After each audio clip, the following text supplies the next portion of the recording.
늦가을 칼바람이 낡은 사무실 창문을 흔들던 날이었다. 은하는 마지막 남은 적금을 깨서 만든 노란 봉투를 가방 속에 넣었다. 40만 원.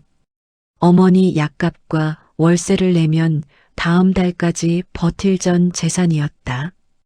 퇴근길 회사 앞. 허름한 차림의 노인이 웅크린 채 있었다. 거칠게 튼 손, 초점 없는 눈.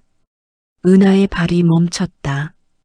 일찍 돌아가신 아버지가 떠올라 떨리는 손으로 봉투를 꺼냈다. 이성이 말렸지만 몸이 먼저 움직였다. 따뜻한 국밥이라도 사드세요. 노인은 아무 말 없이 그녀의 눈을 한참 바라봤다. 그리고 일주일 후 회사 앞에 고급 벤츠 승용차들이 줄지어 들어왔다. 차에서 내린 사람을 본 순간 은하의 세상이 멈췄다. 그 노인이었다. 하지만 지금은 완전히 다른 모습으로. 사연 시작 전 구독과 좋아요는 저에게 큰 힘이 됩니다. 어디에서 보고 계신지 댓글로 알려주세요. 김대리, 이번 달도 점심 또 굶어요? 부장님의 말에 나는 괜히 핸드백 끈을 만지작거렸다. 굶는 게 아니라 못 먹는 거였다. 하지만 그런 말을 할 수 없었다. 다이어트 중이에요. 거짓말이 입에서 나오는 게 이제는 자연스러웠다. 작은 중소기업 격리 직원. 그게 내 현재 위치였다. 월급날은 아직 일주일이나 남았고 통장 잔고는 이미 바닥이었다. 그날 아침 나는 은행에 들러 마지막 남은 적금을 깼다. 통장을 정리하는 은행원의 손놀림이 유난히 느리게 느껴졌다. 적금 해지 확인서를 받아드는 손이 떨렸다. 어머니가 드셔야 할 혈압약. 석 달째 밀린 월세. 그걸 다 내고 나면 남는 건 딱 40만 원이었다. 다음 달 월급날까지 어머니와 내가 버텨야 할 돈. 시장에서 김밥이나 사 먹으면 겨우 버틸 수 있을까? 노란 봉투에 돈을 담았다. 월급 봉투보다 더 얇아 보이는 그 봉투가 지금 내가 가진 전부였다. 퇴근 시간, 버스비조차 아까워 걸어서 가려던 참이었다. 회사 앞 벤치에 누군가 웅크리고 있는 게 보였다. 가까이 가자 희미한 신음소리가 들렸다. 노인이었다. 겨울을 앞두고 얇은 외투. 거칠게 트다 못해 피가 맺힌 손등. 며칠은 굶은 사람처럼 푹 꺼진 볼. 가로등 불빛에 비친 그 모습에서 나는 돌아가신 아버지를 봤다. 지나가. 그냥 지나가. 당장 내일 점심도 없잖아. 머릿속이 복잡했다.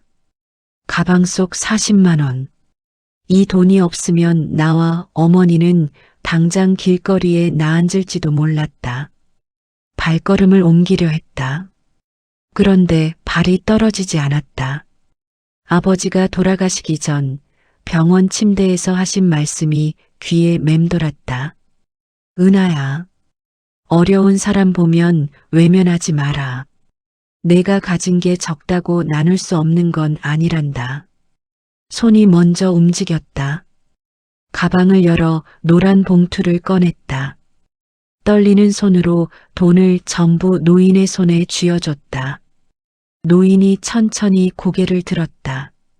그 눈빛, 놀라움인지 감사인지 아니면 다른 무언가인지 알 수 없었다. 그는 한참 동안 나를 쳐다봤다. 저기, 따뜻한 국밥이라도 사드세요. 나는 황급히 돌아서서 버스 정류장을 향해 뛰었다. 뒤돌아보지 않았다. 뒤돌아보면 후회할 것 같았다. 집에 돌아와 텅 빈 지갑을 보고 한참을 멍하니 앉아 있었다. 어머니가 물으셨다. 은하야, 오늘 월급날 아니었니? 아, 회사에서 보너스가 좀 밀렸대요. 다음 주에 받는데요. 또 거짓말이 나왔다. 그날 밤 나는 뜬 눈으로 밤을 샜다. 당장 내일 점심은 어떡하지? 버스비는? 어머니 약값은? 그렇게 지옥 같은 일주일이 시작됐다. 일주일이 흘렀다. 매일 점심을 굶고 1시간씩 걸어서 출퇴근했다. 구두 밑창이 다 닳았다. 회사 옥상에 올라가 물만 마시며 매일 배를 채웠다. 금요일 오전 나는 평소처럼 사무실에서 커피를 타고 있었다. 그때였다. 바깥에서 웅성거리는 소리가 들렸다. 사무실 직원들이 모두 창문으로 달려갔다. 뭐야, 저거? 미쳤다. 벤츠가 5대나. 나도 창밖을 내다봤다. 숨이 멎었다. 회사가 있는 상가 건물 앞. 번쩍이는 최고급 검은색 세단 5대가 줄지어 서 있었다. 마치 영화 속 장면 같았다. 가장 앞차에서 비서들이 내렸다. 그리고 뒷좌석 문을 열었다. 차에서 내린 사람. 내 심장이 멈췄다. 일주일 전 내가 40만 원을 줬던 그 노인이었다. 하지만 지금 그의 모습은 완전히 달랐다. 몸에 딱 맞는 최고급 정장, 단정한 머리, 그리고 비서들이 바짝붙어 예의를 차리는 모습. 저 사람, 회장님이야. 강상그룹 강만복 회장님. 동료의 속삭임이 귓가에 맴돌았다. 강상그룹. 대한민국에서 손꼽히는 재벌 기업. 노인. 아니, 강만복 회장이 곧장 건물 안으로 들어왔다. 구두 소리가 복도를 쩔렁쩔렁 울렸다. 그가 우리 격리부 사무실 문을 열었다. 부장님이 달려나갔다. 하지만 강만복 회장은 부장에게 눈길 한 번 주지 않았다. 사무실을 가로질러 가장 말단 자리, 내 책상 앞에 멈춰섰다. 나는 공포에 질려 고개도 들지 못했다. 강만복 회장이 하얀 봉투 하나를 꺼내 내 책상 위에 툭 올려놓았다. 봉투 안에는 내가 줬던 40만 원이 그대로 들어 있었다. 내 아들의 짝으로 손색이 없는지 내가 직접 확인하는 시험이었네. 자네는 통과했어. 무슨 소리인지 이해할 수 없었다. 머릿속이 하얗게 변했다. 그때 사무실 문이 거칠게 열렸다. 아버지, 제발 그만하세요. 다급한 목소리. 돌아보니 내 남자친구 강지훈이 숨을 헐떡이며 뛰어들어오고 있었다. 은하 씨는 아무것도 몰라요. 아버지. 그 한마디에 사무실이 얼어붙었다. 내가 1년 동안 사랑했던 남자. 매일 떡볶이 사주고 나랑 같이 버스 타고 손잡고 한강 산책하던 그 평범한 남자가 강상그룹 외아들이었다. 그리고 내가 40만 원을 건넸던 그 노인이 내 예비 시아버지였다. 어서 타. 강지훈이 차 문을 열어줬다. 나는 멍한 상태로 그의 차에 올랐다. 최고급 가죽 시트. 어제 산 5만 원짜리 낡은 구두가 그 위에 놓이는 게 어색했다. 차 안은 좋은 가죽 냄새와 은은한 향수 냄새로 가득했다. 내가 매일 타는 땀 냄새 가득한 버스와는 모든 게 달랐다. 은하야, 정말 미안해. 강지훈의 목소리가 떨렸다. 처음부터 말했어야 했는데 내가 부담스러워할까봐. 아버지가 그런 식으로 너를 시험할 줄은 정말 몰랐어. 나는 아무 말도 할 수가 없었다. 차가 도시를 벗어나 거대한 벽으로 둘러싸인 동네로 들어갔다. 높은 철문이 열렸다. 그 안은 완전히 다른 세상이었다. 축구장만 한 정원, 궁전 같은 저택. 내가 사는 낡은 아파트 단지 전체가 들어가고도 남을 크기였다. 은하야, 걱정 마. 아버지는 우리 편이야.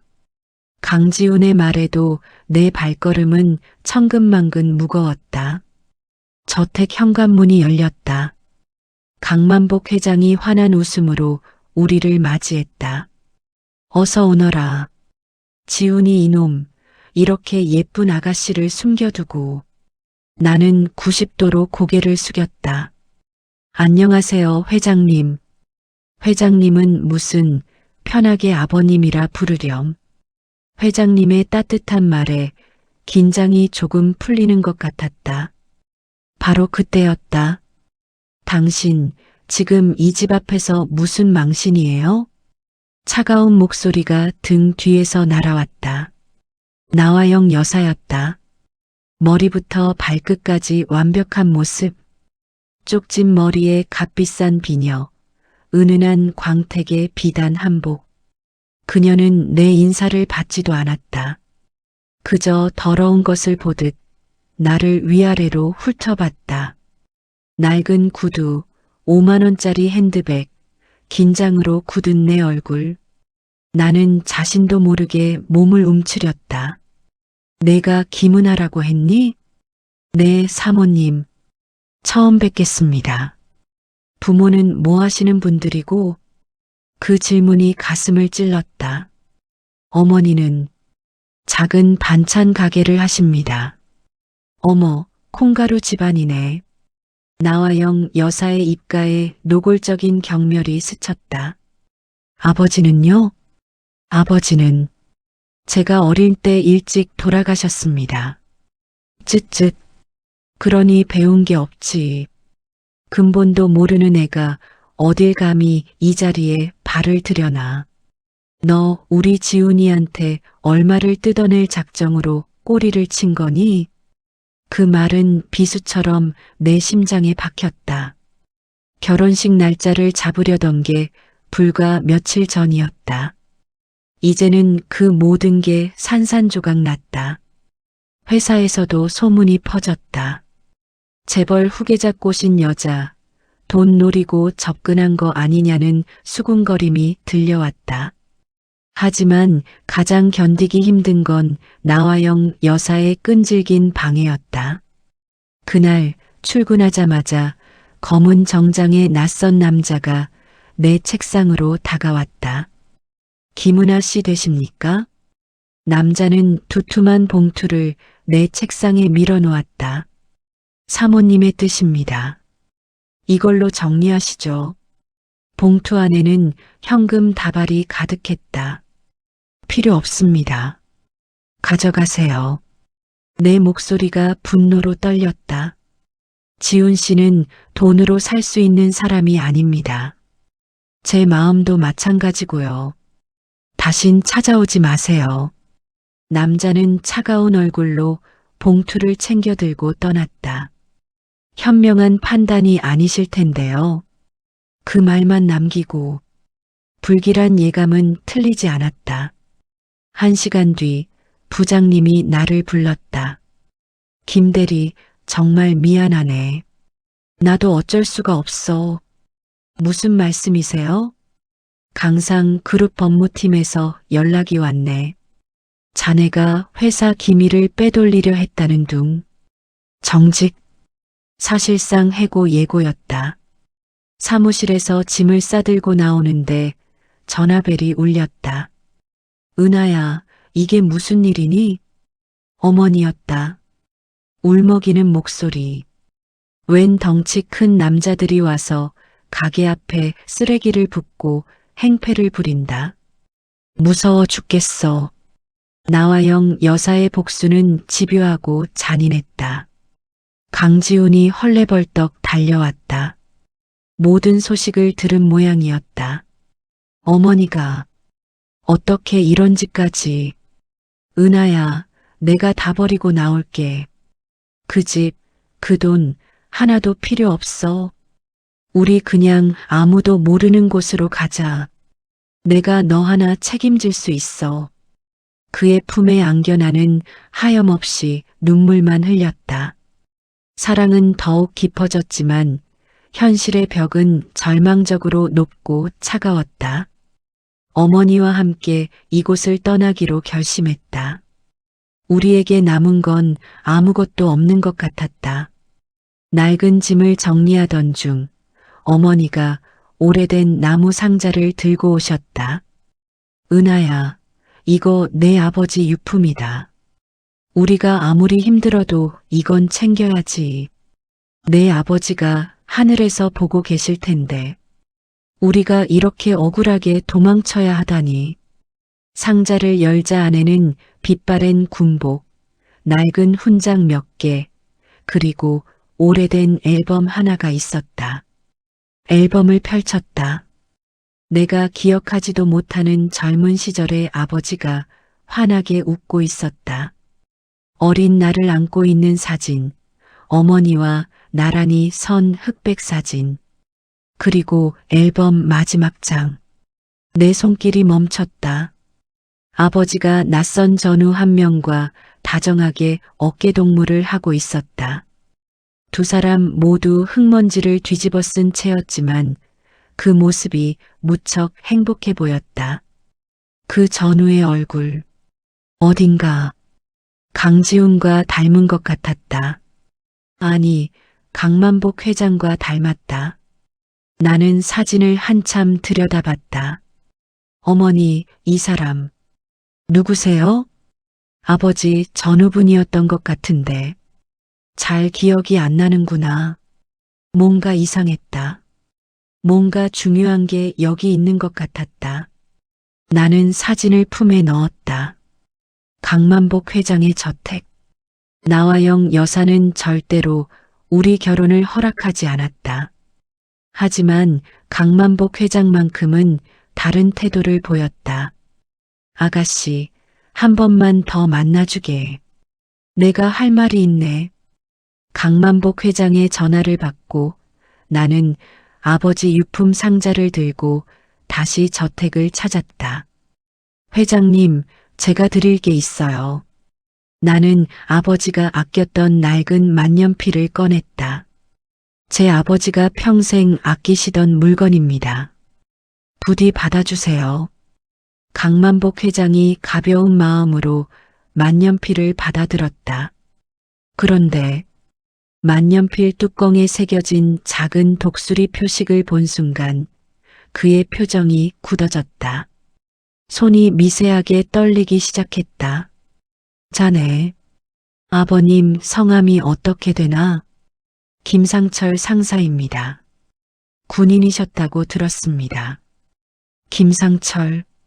강만복 회장이 숨을 허하고 들이켰다. 혹시 아버님 사진이라도 있나? 나는 품에서 앨범을 꺼냈다. 마지막 페이지를 펼쳐 보여드렸다. 회장님의 눈이 흔들렸다. 사진 속 젊은 군인. 그건 회장님 본인이었다. 그리고 옆에서 어깨동무하고 웃는 사람이 내 아버지였다. 회장님의 눈에서 눈물이 흘러내렸다. 김상사님, 김상사님. 회장님이 내 손을 붙잡았다. 그의 손이 부들부들 떨렸다. 수십 년 전, 내가 군복무 시절 공사 현장이 무너지는 사고가 있었네. 회장님의 목소리가 울음에 잠겼다. 내가 깊은 흙 속에 깔려 죽을 뻔했지. 아무도 나를 구하러 오지 않고 다들 포기했어. 그런데 김상사님은 포기하지 않고 맨손으로 흙을 파내며 나를 찾아냈네.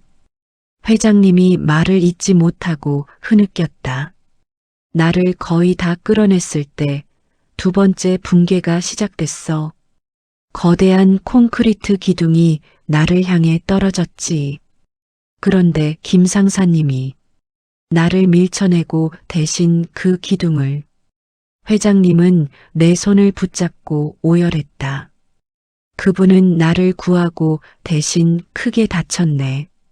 그 후유증으로 몸이 안 좋아져서 일찍 세상을 떠났다는 소식만 듣고 내가 평생을 죄책감에 시달리면서 그 가족을 찾아 헤맸는데 자네가 바로 내 생명의 은인 김상사님의 외동딸이었구먼. 내 은인의 딸이 40만 원으로 또 이 늙은이의 눈을 뜨게 했어. 그 순간 문 뒤에서 듣고 있던 나화영 여사의 얼굴이 하얗게 질렸다. 자신이 그토록 핍박하고 모욕했던 근본 없는 것이 남편의 생명의 은인의 단 하나뿐인 핏줄이었다는 사실. 그녀는 아무 말도 할 수 없었다. 그로부터 며칠 후 나와 강지훈의 작은 신혼집. 우리는 결혼을 강행하기로 결심했다. 나화영 여사는 여전히 차가웠지만 강만복 회장의 축복만으로도 충분했다. 그날 저녁 회장님과 사모님을 우리 집으로 초대했다. 강지훈이 직접 차린 저녁상. 나는 어머니께 배운 미역국을 끓였다. 그때 초인종이 울렸다. 회장님과 사모님이 도착했다. 허허, 우리 며느리가 정성껏 준비했다는데. 회장님이 두툼한 보너스 봉투를 건네며 웃으셨다. 이건 특별 보너스일세. 강만복 회장이 강산 전통식혜 병을 땄다. 자, 오늘은 이걸로 축배를 들어야지. 우리 가족의 진짜 시작을 위하여. 회장님이 네 사람의 잔에 황금빛 식혜를 가득 채웠다. 이 모든 기적을 일으켜낸 우리 며느리를 위하여. 내 은인의 딸이자 내 가장 자랑스러운 며느리.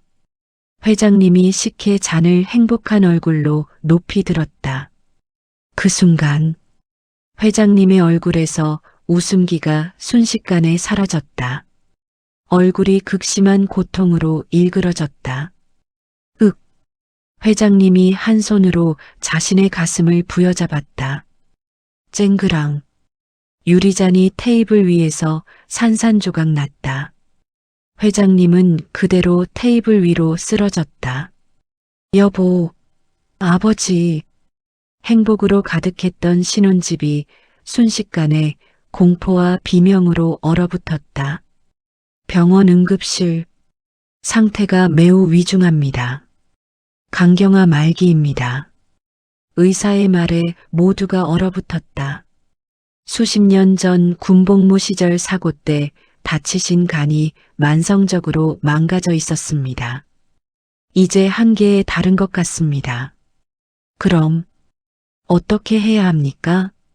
강지훈이 절박하게 물었다. 간 이식 수술을 받아야 합니다.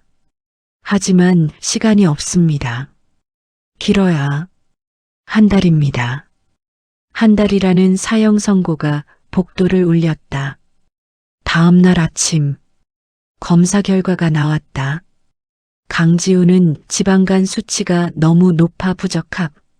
나화영 여사는 고혈압이 심해 수술 자체가 위험. 모든 희망이 사라졌다. 나화영 여사가 내 앞에 무릎을 꿇었다. 아가, 내가 잘못했다.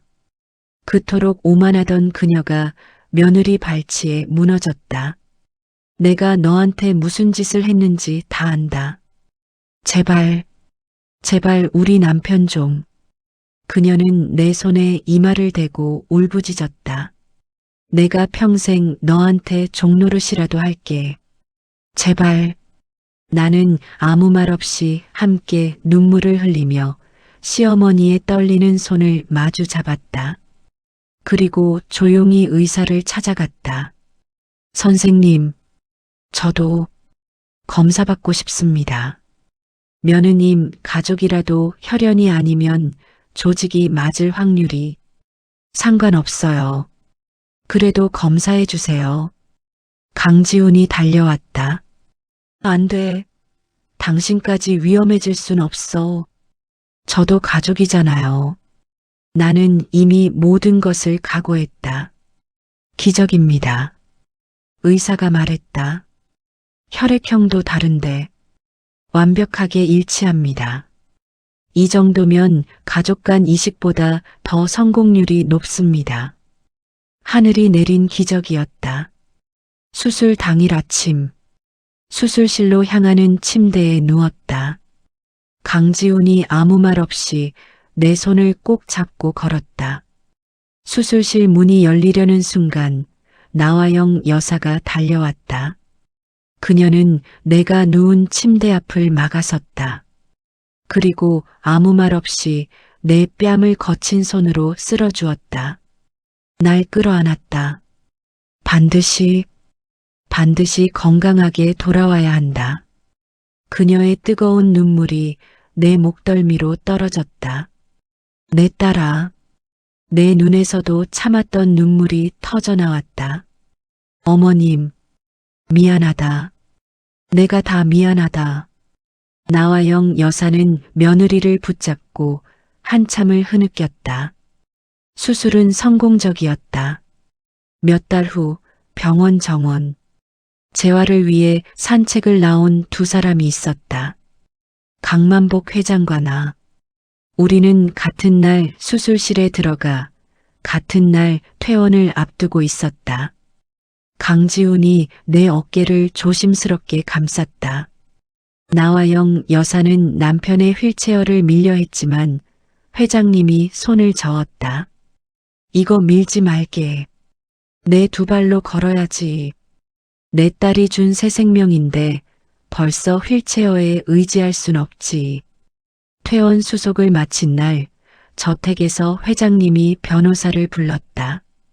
내가 오늘 유언장을 새로 썼네. 내 강상 그룹 주식의 절반을 내 며느리 김은아에게 물려주기로 했네. 아버님, 안 됩니다. 나는 단호하게 거절했다. 아버님의 생명은 돈으로 따질 수 없어요. 전 이미 아버님과 어머님, 그리고 지훈 씨라는 세상 그 어떤 재산보다 귀한 가족을 얻었어요. 나는 조용히 말을 이었다.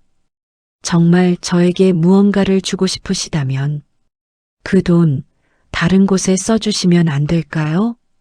다른 곳이라니? 제가 아버님을 처음 만났던 날을 기억하세요? 그날의 40만 원이 저한테는 전 재산이었어요. 세상에는 저처럼 그 40만 원이 없어서 절망하는 사람들이 아직도 많을 거예요. 내가 간절히 부탁했다. 그 돈으로 재단을 만들어주세요. 40만 원의 작은 온기가 얼마나 큰 기적을 만들 수 있는지 알려주는 재단요. 회장님의 눈시울이 붉어졌다. 알겠다. 자네 뜻대로 하겠네. 며칠 뒤 40만 원의 행복 나눔 재단 설립이 발표됐다. 놀랍게도 나화영 여사가 재단 이사장을 자원했다. 값비싼 한복 대신 재단의 파란색 조끼를 입고 그 누구보다 열성적으로 어려운 이웃을 찾아다녔다. 차가운 사모님이 아닌 따뜻한 이사장님으로 불렸다. 1년 후 재단 1주년 기념 행사장. 강만복 회장이 단상에 올랐다. 여러분 반갑습니다. 오늘은 회장이 아니라 김은아라는 한 여성의 시아버지로서 이 자리에 섰습니다. 회장님이 객석 맨 앞줄을 바라봤다. 거기에는 강지훈과 나 그리고 나화영 여사가 앉아 있었다. 강지훈이 내 손을 꼭 잡고 있었고 내 배는 출산을 앞두고 불러 있었다. 1년 전 저는 죽음의 문턱에 있었습니다. 하지만 저기 앉아 있는 제 며느리가, 제 딸이 자신의 간을 떼어 저를 살렸습니다. 우레와 같은 박수가 터져나왔다. 그 아이는 제게 돈보다 더 귀한 나눔이라는 가치를 가르쳐 주었습니다. 아가, 고맙다. 정말 고맙다. 회장님이 단상에서 내려와 날 꼭 안아주었다. 행사가 끝나고 우리는 재단에서 운영하는 급식소로 향했다. 내 어머니가 땀을 뻘뻘 흘리며 밥을 푸고 있었다. 우리는 앞치마를 둘렀다. 회장님과 사모님, 강지훈과 만삭의 네 사람이 나란히 서서 따뜻한 밥과 국을 나눠주기 시작했다. 한 노인이 물었다. 이렇게 좋은 일을 하시다니 네 분은 어떤 분들이신가요? 나는 강지훈은 부모님을 바라보며 환하게 웃었다. 저희는 40만 원으로 시작된 가족이에요. 내가 건넸던 그 작은 옹기는 한겨울 벤치 위에 노인을 구했다. 그 옹기는 차갑게 얼어붙었던 재벌가를 하나로 녹였다. 그리고 이제 그 따뜻한 불씨는 수천 개의 밥그릇에 담겨 더 큰 사랑이 되어 세상으로 퍼져나가고 있었다. 내 뱃속 아이가 발로 톡 찼다. 나는 배를 쓸어내렸다. 강지훈이 옆에서 내 어깨를 감쌌다. 사모님, 아니, 이제는 어머님이 다가와 내 배를 조심스럽게 쓸어주셨다. 아가야, 우리 복덩이, 건강하게만 나와야 한다. 그 목소리에는 더 이상 차가움이 없었다. 오직 손주를 기다리는 자상한 할머니의 따뜻함만 있었다. 회장님이 우리를 바라보며 환하게 웃으셨다. 이게 바로 가족이구먼. 그 말에 우리 모두가 함께 웃었다. 40만 원으로 시작된 기적. 그 기적은 지금도 계속되고 있다.